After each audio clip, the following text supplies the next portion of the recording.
Zorana Mihajlović je na otvaranju pruge Sopot-Kosmajski Kovačevac na železničkom koridoru 10 istakla da će na toj deonici dugoj 18,4 km brzina saobraćaja vozova biti povećana sa 30 na 120 km na čas. Ona je objasnila da vrednost radova iznosi 11,8 miliona dolara, uz napomenu da su oni finansirani sredstvima ruskog kredita namenjenog modernizaciji železnice u Srbiji u ukupnoj vrednosti od 800 miliona dolara. Mihajlović je čestitajući 15. septembar, Dan železničara Srbije, navela da naša železnica staje na svoje noge i da nakon 20 godina konačno možemo da kažemo da ćemo u naredne 3 godine modernizovati 500 km pruga u Srbiji.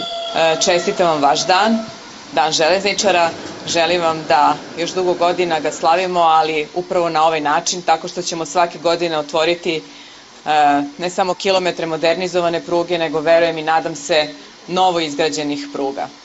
I ono što želim da vam poručim jeste da konačno srpske železnice staju na svoje noge i posle 20 godina ili posle 2 decenije mi možemo da kažemo da u naredne 3 godine ćemo modernizovati 500 km železničkih pruga, odnosno srpskih železničkih pruga.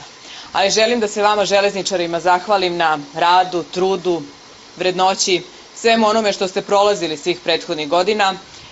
Naročito želim da vam se zahvalim na strpljenju da i država stavi u svoj prioritet upravo železnički saobraćaj. Nekako železnički saobraćaj je tu bio pored nas, a najmanje je bio, rekla bih, prioritet.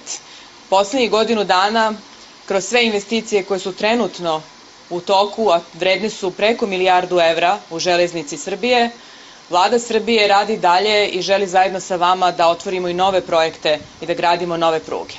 I kao što pre 131 godine, 1884. je puštena u rad prva pruga Beograd-Niš i tada je povezivala Srbiju sa Solunom, Peštom i Carigradom, tako isto i modernizovana pruga na istoj ovoj pruzi Beograd-Niš danas, koja treba da ima projektovanu brzinu 120 km na čas, na koridoru 10 upravo spaja i istok i zapad i sever i jug. I to je ono što srpske železnice treba da rade, a mi zajedno treba da se borimo za svakog putnika i mi zajedno treba da se borimo za svaku tonu robe koju treba da prevezemo. Ambasador Ruske federacije u Srbiji Aleksandar Čepurin čestitao je Dan železničara Srbije, ističući da je železnica jedan od stubova privrede svake zemlje. Čepurin je najavio da će za nedelju dana u posetu Srbiji doći novi predsjednik ruskih železnica Oleg Belojzorov, koji će prisustvovati otvaranju saobraćaja na još jednoj deonici koja se finansira ruskim kreditom od Rume do Golubinaca.